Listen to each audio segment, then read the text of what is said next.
Bom dia, pessoal. Obrigada pela participação em mais uma videoconferência da Positivo Tecnologia, agora para discutir os resultados do 2T23. Estou aqui com Hélio Rotenberg, CEO da companhia, Caio Gonçalves de Moraes, CFO e DRI, e Rodrigo Guércio, vice-presidente de negócios corporativos. Vamos fazer uma breve apresentação e depois abriremos para perguntas e respostas. Agora eu passo a palavra ao Hélio. Bom dia a todos. A gente traz um trimestre bastante em linha com o que a gente imaginava, com o que a gente disse no final do ano passado. Um primeiro semestre um pouco mais fraco, um segundo semestre mais forte. Mas o grande destaque desse trimestre, e que nos deixa muito felizes e animados para o futuro, foi o lançamento da Positivo Seg. Isso coroa o nosso planejamento estratégico. Nós havíamos definido 9 avenidas de crescimento, essa era a 9ª delas. Então, a gente conclui a primeira fase desse planejamento, definido há 5 anos, que era a entrada no mercado de segurança. Começamos com a Casa Inteligente e depois viemos para a segurança propriamente dita. Casa Inteligente muito mais no do-it-yourself, a Positivo Seg para o do-it-for-me, para explorar a grande massa de revendas e integradores existentes no Brasil, mais de 35 mil, que levam a segurança, que levam o alarme, as câmaras, o controle de acesso para as residências, para os condomínios, para a pequena empresa, para as grandes empresas. E coroamos ainda esse lançamento com a aquisição de um dos maiores distribuidores de segurança do país, a Security Center, que tem sedes em São Paulo e Recife, que tem 13 mil integradores clientes. Isso faz com que a gente acelere a nossa entrada. Nós poderíamos conquistar isso com o nosso grande programa de canais, poderíamos conquistar isso com tudo que nós estamos fazendo, com os nossos diferenciais nessa área. Mas a aquisição da Security Center nos traz esses 13 mil clientes. Tive essa semana visitando alguns importantes clientes em São Paulo, com uma receptividade absolutamente sensacional.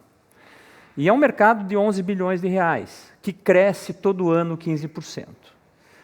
Os problemas de segurança no Brasil a gente não precisa explicar. Então, estamos muito animados com esse lançamento e achamos que isso coroa essa nossa estratégia de fazer o que a gente fazia, mas agregar novos negócios, principalmente negócios que tenham margem um pouco maior, mais recorrência e sejam mais corporativos. Então, isso foi o nosso grande destaque. No mais, as coisas em linha, uma receita de 895 milhões, muito mais fraco que no segundo trimestre do ano passado, porque no segundo trimestre do ano passado nós tivemos alguns one-timers bastante importantes, como o projeto da Petrobras, como um grande projeto de RaaS e principalmente as urnas eletrônicas que a gente estava entregando massivamente no segundo trimestre do ano passado. Crescemos um pouco em relação ao primeiro trimestre desse ano. O EBITDA de 97 milhões marca uma margem sólida, apesar de ficarmos muito abaixo do ponto de equilíbrio da empresa, a gente tem uma margem sólida porque a gente conseguiu aumentar a nossa margem de contribuição. O lucro de 21 milhões, muito afetado também pelo custo financeiro da empresa, ainda bem juros baixando, tomara que continue nessa rota de baixa, isso faz com que o nosso lucro se aproxime do EBITDA. Uma geração de caixa no primeiro trimestre que nos deixou muito felizes, no primeiro semestre, de 320 milhões de reais. Isso diminui o endividamento, de 2,1 no segundo trimestre do ano passado para 1,7 esse ano, mesmo com o EBITDA anual um pouco mais baixo. E uma redução da dívida líquida para 925 milhões. Então, os números são esses, estão em linha com o que a gente imaginava e a gente está muito otimista para o futuro com a nossa conclusão das avenidas de implementação inicial das avenidas de crescimento, claro que tem muito trabalho pela frente, mas de consolidação dessa estratégia de negócios. Como a gente pode ver nesse gráfico que a gente tem mostrado, para tentar entender um pouquinho a divisão das coisas, o consumer ganha um pouquinho mais de destaque, porque projetos especiais diminui, tem só um resquício de urnas ainda do projeto de 2022, e tem 62% aí vindo do mercado corporativo, relembrando que o corporativo a gente vende PCs, hardware as a service, soluções de pagamento, tech service, isso o Guercio vai falar um pouquinho mais sobre cada um desses itens, mas estamos bastante satisfeitos com a evolução de tech service, tecnologia educacional, servidores e soluções, tablets. E no varejo, relembrando, a gente tem tablet, smartphone, feature phone, acessórios, PCs e dispositivo casa inteligente. Falando um pouquinho da área de consumer, a área de consumer está direitinho. A gente veio de um segundo trimestre do ano passado, que foi o pico do ano passado em vendas no varejo, no mercado ainda grande a pandemia, depois ele despencou, e depois todo mundo ficou estocado, o que contraiu muito a margem, levando até prejuízo à venda no mercado de consumo de computadores e smartphones no segundo semestre do ano passado e no primeiro trimestre desse ano. Já nesse trimestre, as margens já estão positivas, ainda não no nível adequado, mas já estão positivas, estão subindo, a gente percebe uma melhoria a cada mês dessas margens, porque os estoques, todo mundo ficou estocado por dois fenômenos. O mercado caiu, e os varejistas comprimiram os seus dias de estoque. Então, isso fez com que os fabricantes ficassem estocados. Agora, os fabricantes estão com estoques quase normalizados, então as margens começam a voltar à normalidade. A gente ganha um pouco de share em computador, indo muito bem, principalmente em VAI. E em Phoenix, a gente bate alguns recordes bastante interessantes, eu acho que passou ainda no consumo. Em Phoenix, a gente está batendo recorde em cima de recorde. Há 2 semanas nós fizemos 9.000 ativações numa semana, que foi um recorde absoluto. A gente tem crescido nisso, estamos bastante animados com o Infinix, embora o mercado de smartphones esteja caindo esse ano, nós estamos crescendo. A gente acha que essa gradual recuperação de margem continua, agora para o terceiro e para o quarto trimestre, atingindo a normalidade aí em meados do terceiro trimestre. Lançamos uma linha de produto absolutamente sensacional, vai começar a aparecer agora na mídia, no online, no offline, que é o primeiro computador do mundo, desde o entry-level, que tem um iluminador de face. Nós temos o Luminabar. Esse Luminabar ilumina o rosto das pessoas numa videoconferência, automaticamente, não precisa usar luzes externas, etc. Pesquisamos muito e vimos que todo mundo usando isso no Brasil, desejando essa visualização melhor. Estamos muito animados, uma linha muito moderna de PCs que nós estamos lançando. Todo mundo convidado para o nosso Positivo Tech Day, que vai de 22 a 24 de agosto, que poderão ver essas novidades na linha. Indo para a área de commercial, eu falo um pouco de instituições públicas, depois eu passo para o Rodrigo Guercio falar um pouquinho do corporate. Governos novos, já esperávamos por isso, mas não esperávamos uma demora tão grande de assumir o segundo, terceiro escalão em nível federal. Então, alguns processos grandes retardaram, né, devem acontecer, continuam em fomentação, mas ainda não aconteceram. Mesmo assim, a gente tem quase 1,4 bilhões de reais já contratados para entregar esse ano. O pipeline continua robusto, embora menos robusto que no ano passado, mas muito mais robusto do que antes da pandemia, ou seja, a informatização da sociedade ela continua, não nos níveis da pandemia, mas ainda continua muito forte. Cai um pouco a venda de tablets e Chromebooks para as secretarias de educação, que já não tem aquele afã de compra para aluno, mas no setor público administrativo, vamos dizer assim, continua muito forte essa demanda. Uma grande licitação do Ministério da Economia que nós ganhamos, agora teve Banco do Brasil, teve Caixa Econômica, processos muito grandes que continuam acontecendo. Então a gente continua bastante animado, não no nível do ano passado, mas como a gente divulgou esse ano, num nível um pouco mais baixo, mas ainda muito forte. Então a gente fatura 336 milhões esse ano, esse trimestre, desculpe. E passo, então, a palavra para o Guercio, para ele falar um pouquinho sobre as vendas corporativas. Perfeito. Obrigado, Hélio. Bom dia a todos. Obrigado pela presença. Vamos discorrer aqui um pouquinho, então, sobre o commercial, o mercado corporativo. Queria começar dizendo aqui sobre a variação de receita. Isso é algo também, na linha do que o Hélio já colocou, esperado por nós. É uma característica do nosso negócio, né? Esse deslocamento na linha do tempo. E eu já começo dizendo que a gente precisa olhar o filme, não a fotografia, né? Não vão ser todos os trimestres de forma recorrente que a gente tem deals como o deal da Petrobras, que somados a um grande deal que a gente fechou em Haas, coincidentemente no mesmo trimestre do ano passado, levaram a esse deslocamento de receita. Mas também queria dizer, e eu acho que esse dado está no release, se a minha memória não me trai aqui, que o Haas é um bom exemplo dos fundamentos que nós estamos construindo dentro da companhia, né? O ano passado a gente teve uma concentração muito grande num único negócio, no primeiro trimestre, mas quando a gente olha a foto do primeiro mais segundo trimestres desse ano, vocês vão ver que a receita ela é praticamente equivalente, né? Então, é comum no nosso negócio que tem esse deslocamento entre trimestres, mas a gente está procurando construir um fundamento muito sólido, trazendo uma menor concentração na linha do tempo, né, no médio e longo prazo, em grandes deals, e, obviamente, dividindo aí numa quantidade maior de deals com uma rentabilidade maior, para ter um negócio mais sustentável, né? Então, isso explica a queda em termos absolutos que os senhores estão observando aí.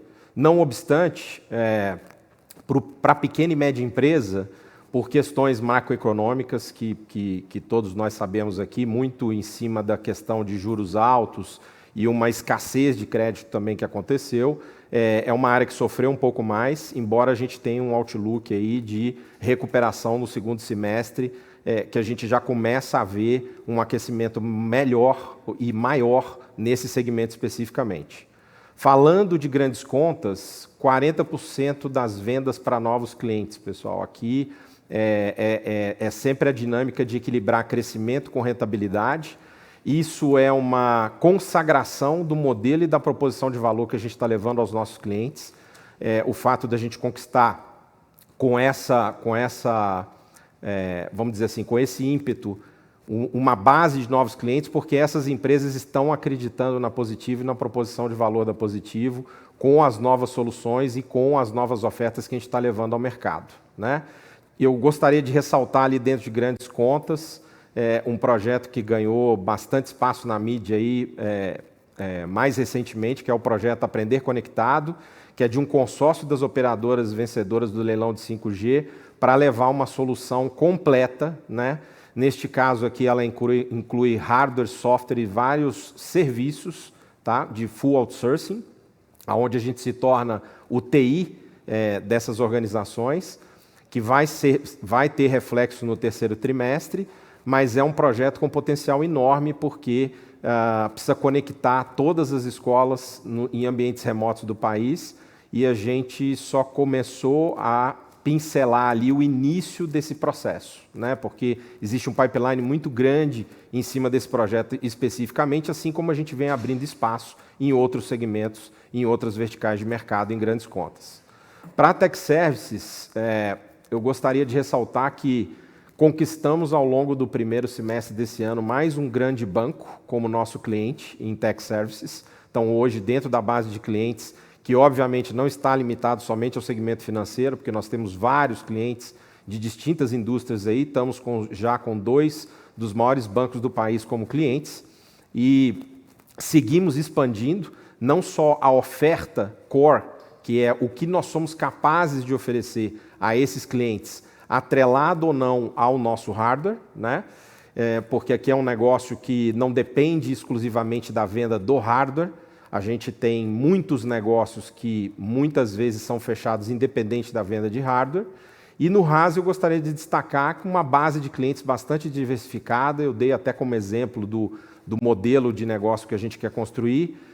Lançamos um portal de controle de contatos que ele gerencia em tempo real, onde a gente aplica também inteligência artificial para dar maior autonomia para os clientes e para ter um grau de automatização maior desses processos recorrentes que a gente tem, para dar mais agilidade e trazer um NPS, uma experiência de uso melhor para os nossos clientes. E o último ponto que eu gostaria de destacar, que não está aí no slide, é que a gente começa a ver também vários clientes aderindo ao nosso Haas com pegada de carbono zero, com uma forma muito, como eu posso dizer assim, realista de tangibilizar a estratégia de ESG, né? Falando sobre servidores e soluções, tivemos aí no primeiro semestre também um lançamento muito bem sucedido do PSS Connect, que é um programa de recrutamento de canais de valor para o desenvolvimento da rede de revendas. Então a gente começa ali a ignição e começa a recrutar canais do ecossistema que não tinham trabalhado de forma histórica conosco, e a gente começa a ver receita vindo desse recrutamento e desse processo que está acontecendo ali, aonde a gente também, de forma orgânica, aumenta a nossa rede de revendas com capacidade de fazer o atendimento com uma maior capilaridade, né? Não obstante, né, como a gente falou lá atrás da variação de receita que a gente teve, porque tivemos um on-timer muito grande no segundo trimestre de 2022, se vocês olharem, a gente está com um pipeline muito robusto de oportunidades de servidor aí para o segundo semestre e para os semestres vindouros em torno de 1,5 bi, né? O que dá para a gente a possibilidade da gente, obviamente, surfar essa onda e capturar uma parte dessa receita que está em pipeline, né? Por último, mas não menos importante, soluções de pagamento. É muito importante ressaltar isso aqui. 6 das 8 maiores adquirentes do país são clientes da Positivo, né? Estamos experimentando aí, ao longo do ano e no segundo semestre, uma maior recorrência de receita com ampliação da nossa margem através de uma quantidade maior de serviços que a gente está colocando junto dessas vendas. E agora eu devolvo a palavra para o Caio. Acho que é isso aí sobre o corporativo. Obrigado. Tá bom. Obrigado, Guercio. Bom, vamos lá.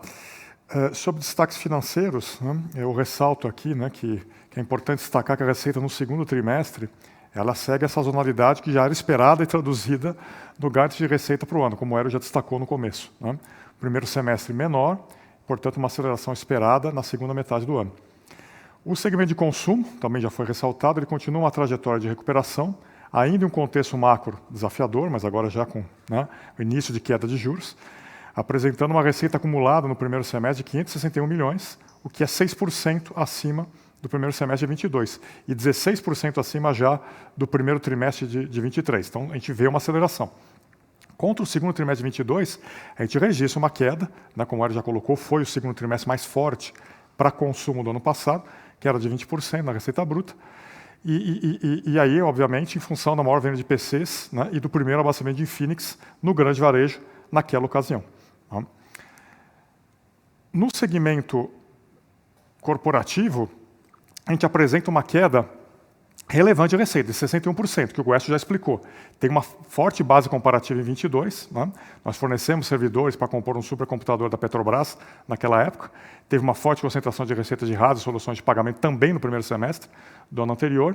E estamos vendo hoje ainda uma dinâmica menos favorável ao negócio de pequena e média empresa, né? Devido às taxas de juros elevadas. Porém, a gente já inicia no segundo trimestre esse ano um processo de recuperação de receitas também. Crescimento de 6% versus o primeiro trimestre, destacando especialmente o negócio de RaaS, que apresentou uma receita 55% superior ao segundo trimestre de 22, e serviços, com crescimento também de 22% no segundo trimestre em relação ao segundo trimestre do ano passado. A gente segue confiante também na aceleração dos negócios de soluções de pagamento, de servidores, de grandes contas e de pequena e média empresa para a segunda metade do ano. Já na parte pública, a nossa receita, né, como o Hélio já explicou, ela está impactada, por um lado, pelos atrasos nas licitações e contratações causadas por indefinições ainda persistentes em nomeação de cargos em escalões intermediários, e, por outro, pela maior base comparativa em 22. Um ano que houve eleições, antecipações de compra, que precederam a entrada em vigor da nova lei de licitações, e assim como no segmento corporativo, a nossa expectativa é de um reaquecimento, assim que essas indefinições de cargos se resolvam, já que o pipeline é robusto, como ele já mencionou, e as necessidades de renovação de pactos tecnológicos, maior inclusão digital em escolas e prestação de serviços de melhor qualidade do cidadão são reais, são realidades. Bom, falando agora sobre lucro bruto e margem bruta. Embora menor em valor, né, devido a uma receita trimestral menor, né, em relação ao anterior, a nossa margem bruta ela apresentou uma evolução muito forte, alcançando um nível recorde de margem, né, de 30,5% no segundo trimestre. E esse número é função, primeiro, de um melhor mix de receitas nos diferentes canais de vendas da companhia, com o segmento de consumo recuperando margens, tanto em PC quanto em mobilidade, os segmentos público e corporativo com um portfólio mais completo, que envolve mais serviços, envolve mais RaaS, e além dos custos dos insumos e matérias-primas, mais favorável versus o ano anterior, especialmente em memórias, placa-mãe, tela, né, os insumos principais que a gente compra para os nossos produtos. Já falando sobre EBITDA, né, a gente tem também, né, menor EBITDA em valor no segundo trimestre e no acumulado do ano. Ele reflete exatamente a mesma dinâmica do lucro bruto, né, o que acarreta, consequentemente, uma menor diluição das despesas fixas. Nesse trimestre, também tivemos menos créditos financeiros decorrentes dos investimentos em P&D atrelados à lei da informática, já que a gente faturou muito mais via Manaus do que via Ilhéus, né? Obviamente, também, receita de urna eletrônica praticamente inexistente, isso também acaba reduzindo esses créditos financeiros, e isso tem um impacto em EBITDA. O nosso planejamento prevê maiores níveis de receita no segundo semestre, com aceleração das receitas em todos os negócios da companhia, e faturamento de urnas eletrônicas, né? Começou agora, o que deve contribuir também para uma expansão do EBITDA no segundo semestre desse ano. Por outro lado, a margem EBITDA apresentou uma melhora de 1,4 ponto percentual no trimestre e de 0,8 ponto percentual no semestre, versus os mesmos períodos de 22, mesmo com menor nível, né, de créditos financeiros, como comentado acima, o que demonstra que nós estamos numa dinâmica muito boa de resiliência, né, novo modelo de negócio, com melhores margens, maior diversificação de receitas. Se formos falar de lucro líquido, né, esse lucro líquido menor se explica exatamente pelo mesmo fenômeno, né, pelo menor EBITDA do período, conforme já comentado, e por despesas financeiras ainda elevadas, embora menores, já uma trajetória, né, de redução em relação aos períodos comparativos. Esse lucro, né, porém, ele já é 140% superior ao registrado no primeiro trimestre que apresentou uma receita semelhante. Então, isso, mais uma vez, demonstra que o nosso negócio está estruturalmente melhor. E com o avanço esperado nas receitas no segundo semestre desse ano, a gente vai gerar consistentemente mais lucro ao longo do ano. Bom, aqui a gente traz no próximo slide, a gente não trazia isso antes, mas eu acho que é importante falar, né? Dinâmica de capital de giro, de geração de caixa. Esse é um grande destaque desse trimestre, né? Assim como foi no primeiro trimestre, a geração de caixa. A gente inverte uma tendência, né, de consumo de caixa que a gente observou no ano anterior. E aqui, a dinâmica de capital de giro, que é importante entender, é isso que gera o caixa. Nós tivemos no primeiro trimestre uma redução significativa do contas a receber, o que gerou bastante caixa operacional, né? E contribuiu para a redução de endividamento bancário no segundo trimestre. No segundo trimestre desse ano, a gente tem uma dinâmica também bastante favorável a estoques. Por um lado, né, o estoque se mantém mais ou menos constante em relação ao primeiro tri, mas aqui convém explicar um pouquinho o que está dentro desse número, né? Nós conseguimos reduzir ao longo do segundo trimestre, né, o estoque de produto acabado em 160 milhões. Esse é um destaque importante também. Ou seja, aquele estoque mais antigo, com custo de insumo mais elevado, ele girou, principalmente no consumo, né? E aí, obviamente, ele fica equilibrado com o primeiro tri, porque a gente começa, né, a aumentar o estoque de matéria-prima, né, tanto on-hand quanto em trânsito, para poder fazer face aos 2 trimestres fortes que nós vamos ter na segunda metade do ano. Isso inclui, inclusive, insumos para urnas eletrônicas. Então, isso é importante explicar, né? E aí, mais uma vez, né, em relação à geração de caixa, né, a gente gera 79 milhões de caixa no segundo trimestre e, no cômputo geral do semestre, 320 milhões de caixa, né? Isso é devido à melhor dinâmica de capital de giro, que nós já explicamos, além também de uma maior monetização de impostos federais. Então, isso reverte a tendência que a gente observou nos 2 primeiros trimestres do ano passado, quando a gente consumiu 405 milhões de caixa, né?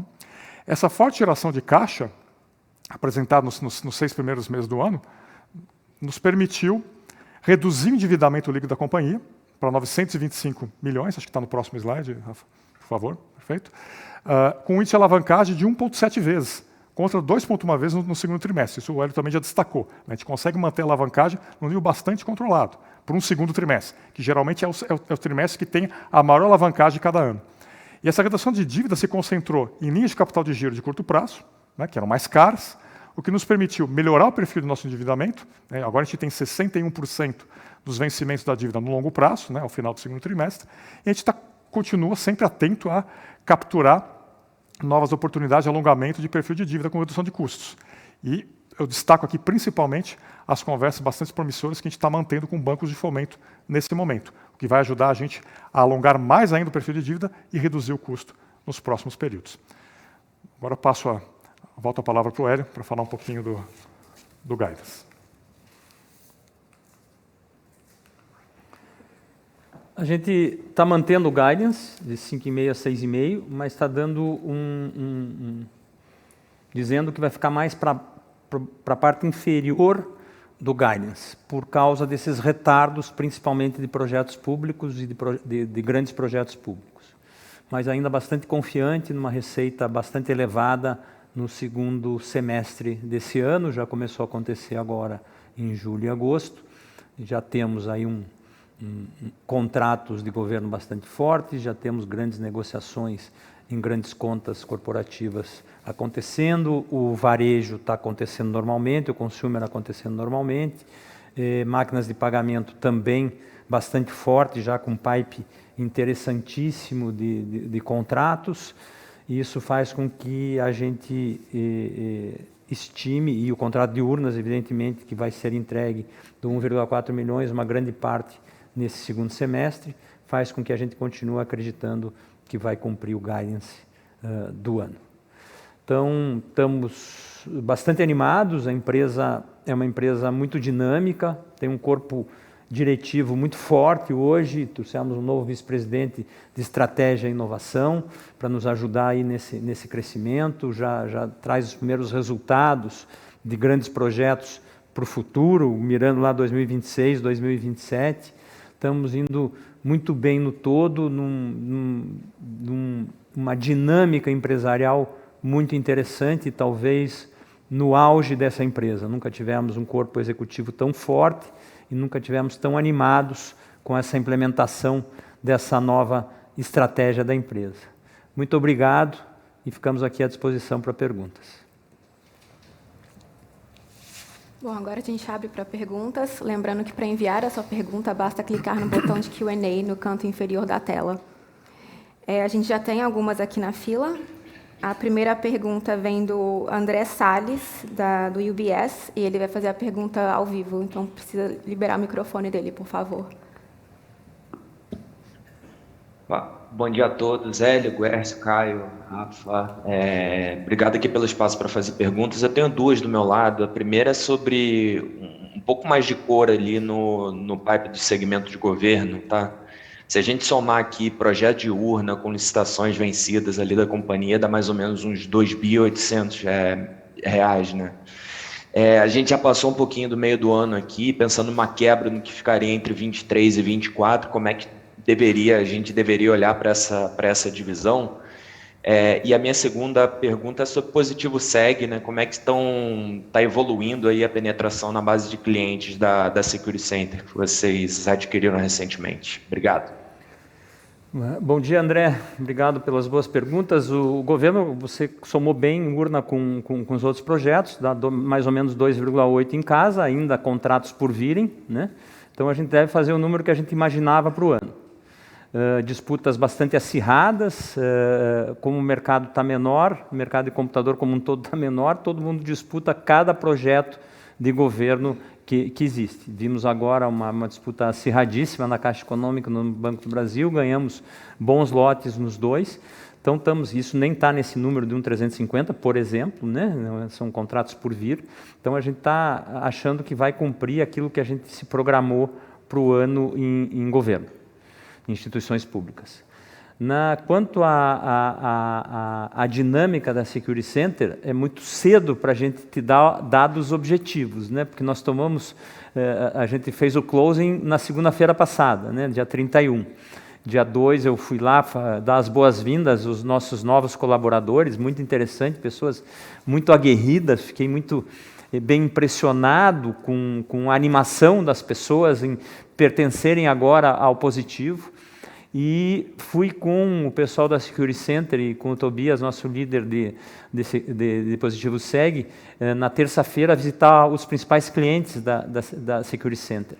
E a reação foi assim sensacional, todos muito animados em poder contar com uma empresa de tecnologia, com uma empresa que tem um portfólio completo de produtos, já falando de projetos, como é que nós vamos ver os servidores para ter os links aqui, para fazer uma melhor portaria eletrônica, como é que nós vamos fazer para um projeto específico para a escola, Então foram conversas muito, muito interessantes. Então continuamos muito animados com o projeto, mas eu não tenho números ainda para te dar, porque é muito cedo.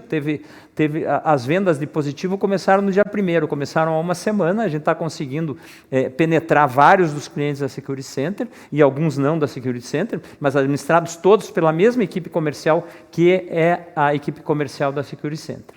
Mas estamos bastante animados com o projeto. Obrigado, Hélio. Ficou super claro aqui, assim, super compreensível também, dado o início do projeto, mas é importante que a gente pegar um pouquinho mais de cor aqui, como é que está evoluindo. Perfeito. Obrigado, hein? Obrigado a você. Obrigada, André. Temos mais uma pergunta aqui, por escrito, do Matheus Goulart, da Soma Investimento. Podemos considerar que as margens auferidas neste trimestre são o novo patamar da companhia? Caio, passo para... Perfeito. Obrigado pela pergunta. Veja, a gente estruturalmente está melhor, né? Acho que essa é a grande mensagem do trimestre. A gente não fez uma receita tão alta, né? Obviamente que a base comparativa também era muito elevada, mas a gente conseguiu manter o nível de rentabilidade, até aumentar, né, em termos de margem bruta. Parte disso vem, né, do fato que os custos de insumos caíram, né? E essa parte ela é mais, né, estruturalmente ela continua, né? Mas parte também do mix, né? Esse mix mais robusto, né, com mais serviços, com mais RaaS, né, ele também veio para ficar. A gente acredita que esse patamar ele é, sim, né, muito provavelmente, o novo patamar da companhia. A gente não deve voltar para os 20%, talvez ficar lá mais próximo, entre 25% e 30%, em margem bruta, como a gente, né, fez nos últimos 2 trimestres, né, por causa dessas duas dinâmicas, tanto o mix quanto a dinâmica de custos de insumos. O Matheus mandou mais uma pergunta. Em relação ao seu caixa, que está inferior à sua dívida de curto prazo, a companhia deve realizar novas captações ao longo para alongar o seu endividamento? Veja, a gente sempre faz captações para equalizar o nosso fluxo de caixa, rolamos também uma parte da dívida, isso é normal, né, a gestão de tesouraria, mas esse ano, como a gente já tinha indicado, né, há 2 trimestres atrás, a gente continua indicando isso, é um ano que a gente vai amortizar a dívida, né, é um ano de amortização líquida de dívida. Nós já fizemos isso na primeira metade do ano, né, e na segunda metade a gente deve ainda amortizar um pouquinho, né, mas não só amortização, como alongamento de perfil, né. A gente, ao pagar a dívida mais cara de curto prazo, já teve um efeito na relação curto prazo e longo prazo, como a gente viu agora nesse segundo trimestre, 61% no longo prazo, eram 53% no final do primeiro trimestre, e aí, avançando com o banco de fomento e outras captações que a gente pretende fazer, isso deve melhorar ainda mais, né? A gente deve ir mais para próximo de uns 70%, talvez, no longo prazo, né? Então, essa é a gestão que a gente deve fazer ao longo do ano. Tá, ótimo. Obrigada, Matheus, pelas perguntas. Temos mais uma do Thiago Mendes, da Nexus Investimento. Bom dia, parabéns pelos resultados. Quando se referem ao pipeline de servidores, são processos concorrenciais que a empresa já irá participar ou se trata de projetos já ganhos? E sobre o varejo, o crescimento do Infinix é puxado por entrada em novos varejistas ou aumento das vendas nos mesmos varejistas? Responde os servidores. Vamos lá. Sobre os servidores, o pipeline que a gente tem é um pipeline de oportunidades, né, do que a gente fez, mas o importante destacar aqui é que esse pipeline ele tem uma carga que vem do negócio que a gente tinha, né, que é o negócio de Positivo Services Solutions, mas boa parte dele a gente explora e a gente gerou, e aí é que é interessante, porque é um pipeline novo de locais onde a gente não explorava, que é da nossa unidade de transformação digital, né, que é uma unidade recém-criada, né, a gente está arrumando o avião com o avião voando. Então, são oportunidades novas, assim como aquelas que chegam também de todo o recrutamento de parceiros de valor que a gente fez através do PSS Connect, que foi o programa de canais que a gente lançou no primeiro semestre desse ano. Tá? Então, não são oportunidades ganhas, mas sim um pipeline bastante robusto que dá para a gente bastante pista para a gente poder trabalhar aí nos trimestres vindouros. Eu havia esquecido. Nós temos outros vice-presidentes que estão aqui no Q&A, tá? Eu não sei se o Norberto pode responder a pergunta do Infinix. Norberto, posso sim. Por favor. Bem objetivamente falando, o Infinix ele tem ganho participação market share nos varejistas que ele está presente. Então, nós temos um aumento de capilaridade, já estamos atingindo cerca de 10 mil pontos de venda, mas a grande surpresa de produtividade do Infinix é o ganho de market share nos clientes que a gente está presente. Isso é talvez a melhor notícia de todas, porque quando você começa a ter recorrência e cada pedido posterior é maior que o pedido anterior, isso gera um círculo bastante virtuoso no varejo. É importante dizer que nós não estamos concentrados apenas em grandes varejistas, tá? Grandes surpresas positivas vêm de varejos regionais, alguns com atuação nacional. Então, respondendo, a gente tem um ganho de produtividade e market share de Infinix, que nos deixa bastante otimistas. Tá ótimo, obrigada, Norberto, e obrigada, Thiago, pela pergunta. Temos mais uma aqui do Otávio Tanganelli, do Bradesco BBI. Poderiam falar um pouco mais sobre as expectativas para a receita do segundo semestre para cada segmento? Como vocês estão vendo a tendência de margem? Bom dia, Otávio. Eu vou tentar dar a visão geral, depois eu abro para se algum dos vice-presidentes quiser dar mais detalhes e mais cor em cada uma das áreas. Nós estamos vendo aí em instituições públicas uma dinâmica de crescimento, né? Ficou claro aí de 1.350.000 já em contratos existentes e correndo por fora as urnas nesse contrato de 1,4 bilhões, que a gente deve entregar um percentual bastante grande desse 1,4 no segundo semestre. Depois, as margens são as margens habituais de governo, as margens habituais de urna, que são margens um pouquinho superiores à margem média da empresa. Na parte de corporativo propriamente dito, a gente vê aí nas pequenas e médias empresas um crescimento para o segundo semestre, existem alguns projetos que devem ser entregues, não no nível do que aconteceu no passado, um pouquinho abaixo, os juros ainda afetam a compra em informatização da pequena empresa no Brasil. Nas médias e grandes, como nós estamos num processo de ganho de share, a gente vê um crescimento, uma continuidade do crescimento. Em RAS, a gente está bastante otimista para cumprir um número de RAS superior ao número do ano passado. Em Service Solutions, o Gersh acabou de contar, um pipeline grande, tem que acontecer esse pipeline, as negociações têm que acontecer, não são contratos, conforme a pergunta anterior, é um pipeline, mas que tem grandes chances de acontecer um volume bastante significativo. E no mercado, nas máquinas de pagamento, da mesma maneira, a gente está com um pipe bastante forte, estamos com quase o orçamento do ano cumprido já dentro de casa, e estamos, então, bastante cômodos do atingimento dos números do ano previstos. E na área de consumer, como a gente falou, o Infinix continua crescendo e a gente ganhou share em computador dentro de uma normalidade de mercado, com aumento de margens. Sustentabilidade da margem, como o Caio falou, margem bruta aí entre 25 e 30, mas evidentemente com EBITDA maior, porque com faturamento maior a gente se desloca do ponto de equilíbrio. É assim que a gente está vendo o segundo semestre. Otávio, não sei se eu respondi as tuas expectativas. Muito obrigado. Obrigada. Temos uma do Gilberto Soares. Caio comentou sobre o impacto na queda do crédito financeiro no EBITDA. Como a Positivo está se preparando para a reforma tributária e possíveis impactos desse benefício fiscal? Vai absorver na margem ou vão buscar outra alternativa? Quer responder, Caio? Sim. Veja, reforma tributária para a gente, né, a gente está acompanhando isso muito de perto, né? A gente trabalha num setor incentivado, né, que tem duas leis, né, basicamente a lei da informática e a lei da Zona Franca de Manaus. Né? São leis que protegem, né, quem fabrica, né, localmente, né, e exigem contrapartidas. Né? Então, mesmo que haja uma substituição de impostos, se cai um IPI, entra um imposto novo, né, isso ele já tá previsto, né, nessa lei. Ela já tem um arcabouço que prevê isso e que protege, né? E a Zona Franca de Manaus, mesmo a PL que está tramitando, né, nas casas, né, ela já diz claramente que os benefícios vão ser mantidos, né? A gente não sabe exatamente como, né, mas isso está mantido ali. Então, a gente não está vendo, né, a reforma tributária como uma mudança radical, né, no que a gente já faz hoje.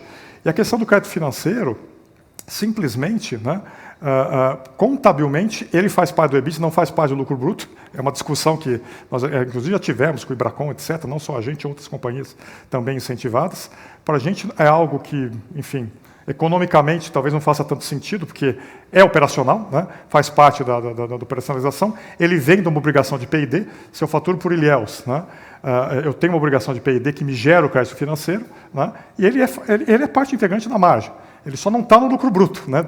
Na nossa opinião deveria estar, né? Mas ele faz parte do EBITDA. Obviamente teve menos crédito financeiro por causa do mix de produção. Nós faturamos muito mais, né, na primeira metade do ano por Manaus do que por Ilhéus. Ano passado foi mais equilibrado, até por conta das urnas, né? Muito provavelmente na segunda metade do ano agora vai ter um maior equilíbrio também, esse crédito vai voltar a crescer, né? Então não é um problema em si. Deixa eu tentar complementar a resposta para todo mundo entender. O mercado de computadores e smartphones, ele é parecido com o mercado da indústria automobilística. Existe um ecossistema no Brasil. Todos os carros, até um certo valor, são produzidos no Brasil. Não são competitivos se não forem produzidos no Brasil. A mesma coisa em computadores e smartphones. Até um certo valor, e se você não produzir no Brasil, você não é competitivo. Só quando o volume diminui que não vale a pena produzir no Brasil. Até valeria se tivesse um volume maior. Então a pirâmide é assim, na ponta, no alto da pirâmide é importado, o resto todo é produzido no Brasil. Todos os players produzem computadores no Brasil. Todos os players produzem smartphones e tablets no Brasil. Não tem ninguém que não o faça e seja competitivo, servidores a mesma coisa. Essas leis geram muitos empregos e talvez por isso dá uma tranquilidade da proteção delas. E a gente tem dupla proteção, como o Caio explicou. Em Ilhéus, a lei de informática. A lei de informática não é afetada pela reforma tributária porque ela trata de créditos de impostos federais. Não importa o nome deste imposto. E na Zona Franca, há um capítulo bastante objetivo no PL, que diz que os benefícios da Zona Franca serão preservados. Como não vai ter IPI, a gente não sabe bem qual é a sistemática desta proteção, mas o PL prevê que seja protegido. Então, aí, a gente não é uma coisa que nos tire o sono, a gente está bastante tranquilo com isso. Tá? E só para explicar um pouquinho mais, para quem não tem conhecimento, a diferença de Manaus para Ilhéus, ou para qualquer outro lugar fora da Zona Franca de Manaus, é que a lei de informática dá créditos federais. E na Zona Franca você tem diminuição do IPI. Então a forma de dar o incentivo é diferente. Então alguns produtos compensa produzir em Manaus, alguns produtos compensa produzir fora de Manaus, né? E também um equilíbrio entre caixa, porque o crédito financeiro gera menos caixa, porque vem um crédito que demora mais para ser consumido, mas gera mais margem, contra uma margem um pouco menor em Manaus, mas com uma geração de caixa maior. Então esse é o equilíbrio do dia a dia que a gente tem na empresa. A próxima pergunta vem do Jorge Santos, do Banco do Brasil, e é direcionada ao Guércio. Poderia comentar um pouco sobre a tendência das vendas para empresas, se devemos ver uma recuperação e por quê? E quais seriam as oportunidades para vocês continuarem expandindo ao longo dos anos? Aí eu vou tentar responder aqui de forma consolidada. Primeiro, né, nós temos um espaço enorme, né, um greenfield enorme no corporativo. Ele não é um negócio, quando a gente olha na linha do tempo, vamos dizer assim, estabilizado como os outros negócios da companhia, né? Um negócio relativamente novo quando a gente compara com os outros negócios da companhia. E o que eu vejo de oportunidade primeiro, nós temos um espaço enorme em todos os segmentos para a gente seguir crescendo, organicamente naquilo que a gente vem fazendo, mas eu vejo também algumas oportunidades muito interessantes e a gente vem se preparando para isso, né? Em criar esse negócio, em desenvolver o portfólio. os clientes hoje eles estão ansiando e buscando cada vez mais soluções, né?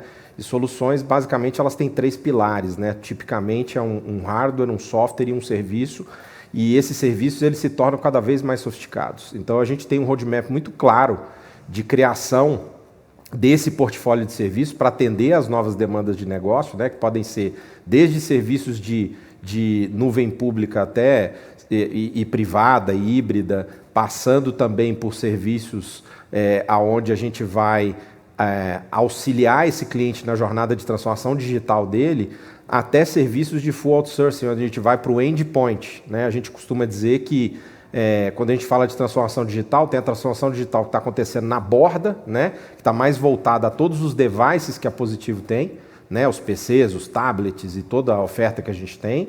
E a gente também aquilo que acontece no core, né? O que é o que acontece no core? Está mais voltado à parte data center, mais voltado às questões de infraestrutura e de nuvem. Então, as oportunidades são enormes e eu acho que a gente vem pavimentando um caminho muito bacana. Eu tenho muita convicção que nós estamos no caminho certo, os resultados e os números começam cada vez mais a demonstrar isso, né? A gente está sendo visto cada vez mais como uma empresa que ela não vende só o hardware, ela não está só na borda dessa transformação digital das corporações, ela tá imersa em todo esse ecossistema e a gente tem conseguido cada vez mais conquistar mais espaço, ser visto e ser percebido de uma forma bastante diferente e isso tem aberto várias portas para nós. Então eu tenho muita convicção, de novo, que estamos no caminho certo, temos muito espaço para crescer e é uma dinâmica muito bacana que está se consolidando cada vez mais. Obrigada, Guércio. A próxima pergunta vem do João Martins, da Constância Investimentos. Poderia dar um pouco mais de detalhes sobre qual é a posição de estoque entre diferentes produtos e segmentos e como esperam a evolução dessa linha no restante do ano? Bom, talvez não vou detalhar tanto por segmento, mas acho que é importante falar do todo. Veja, o gráfico que a gente colocou na apresentação, né, a gente pode até voltar a colocar aqui, ele mostra a trajetória do estoque. Ela tem sido uma trajetória descendente. Né? Por quê? Porque a gente, ao longo dos últimos anos, né, financiou um crescimento muito grande, né, da companhia e, obviamente, o estoque faz parte disso. Né? Nós tivemos que comprar insumos. Né? Nós temos, né, uma produção que faz com que eu tenha que comprar insumos 4, 5 meses antes, né, de eu poder efetuar as vendas, né, dependendo do canal, dependendo do segmento. Né? Então, eu tenho que trazer insumos da Ásia, né, é um lugar mais distante do Brasil. Né? Eu tenho que colocar isso no barco, eu tenho trânsito, eu tenho que manufaturar e tenho que vender. Né? Então, isso me faz ter que ter um estoque, um nível de estoque adequado para fazer frente a essa dinâmica de capital de giro da companhia. Mas a gente vê que ao longo dos últimos trimestres, o gráfico mostra desde o primeiro trimestre de 2022, né, a trajetória tem sido descendente. Por uma melhor gestão também, né, de compras de estoque, né, acho que é importante mencionar que ali no finalzinho da pandemia, as empresas estavam mais estocadas, os varejistas estavam mais estocados. Né, isso foi um certo problema, né, para gerenciar esse nível de estoque mais alto, principalmente em consumo, mas a gente conseguiu fazer essa redução, estamos conseguindo fazer essa redução. Aquilo que eu mencionei, né, do primeiro trimestre para o segundo trimestre, reduzimos quase em 200 milhões o estoque de produto acabado, hoje 74% do nosso estoque é matéria-prima. E nós temos 2 trimestres grandes, né, o terceiro e o quarto desse ano, para poder entregar os nossos produtos. Então, esse estoque, o nível de estoque está bastante adequado, porque a gente enxerga como atividade, como vendas, né, para os 2 últimos trimestres do ano. Né. E a dinâmica ela deve continuar sendo uma dinâmica descendente, já que, né, a gente sempre antecipa essas compras para poder entregar, né, quando a gente consegue realizar a venda. Né. Então, essa dinâmica ela deve continuar descendente. Claro que existe um certo ponto de equilíbrio, né, ele pode descer um pouquinho mais, porque a gente, né, tem perspectivas futuras, né, de que a empresa continue no mesmo patamar de receitas ou até um pouquinho acima, né, com as dinâmicas que a gente tem de mercado corporativo, mesmo dinâmica de mercado público, recuperação do consumo. Né, então é assim que a gente enxerga. Né, mas é bastante importante ressaltar, já existe uma queda no estoque de produto acabado, que era a nossa principal preocupação, aquele estoque mais antigo, com custo mais elevado, ele já girou, está girando bastante, e hoje o principal que nós temos on-hand é estoque realmente de matéria-prima. O grande excesso era no consumer, né? E isso está quase normalizado. Todas as linhas estão mais ou menos equilibradas, com poucos dias de excesso. Eu diria que a gente está com um estoque bastante saudável nesse momento. Exatamente. Ótimo, obrigada. Temos mais uma aqui do Felipe Cavalheiro, da Wiser Research. Ele tem três pontos. Gostaria de saber mais sobre as possibilidades na entrada do mercado de segurança após a última aquisição e se existe algum outro setor que a empresa esteja de olho. E uma pergunta sobre as investidas também. Alguma novidade sobre a HiLab que a gente possa comentar?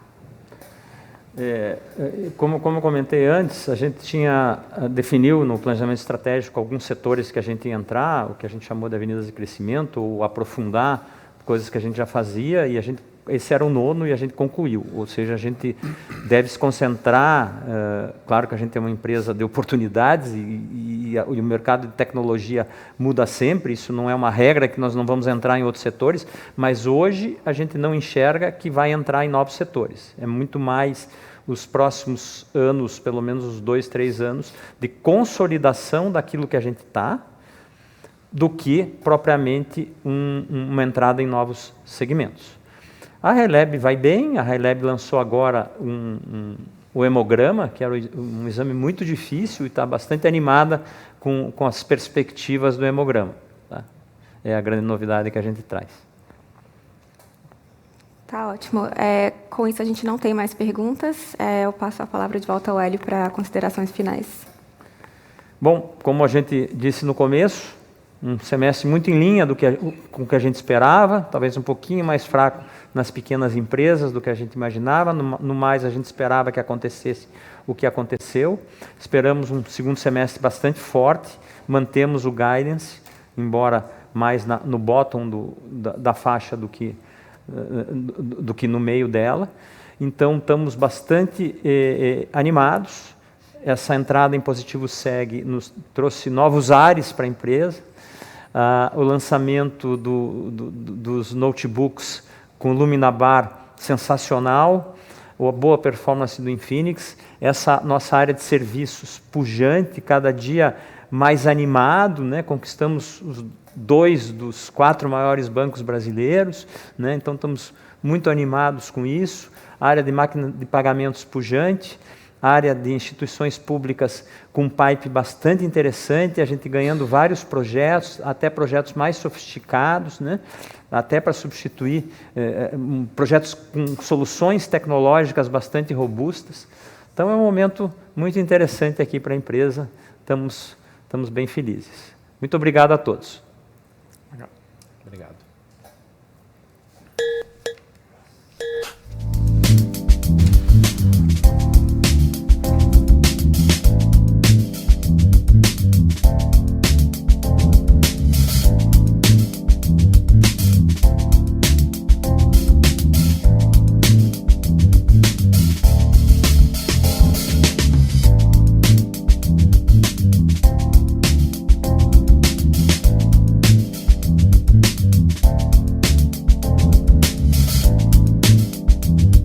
Aliás, acredito que a gente pode escolher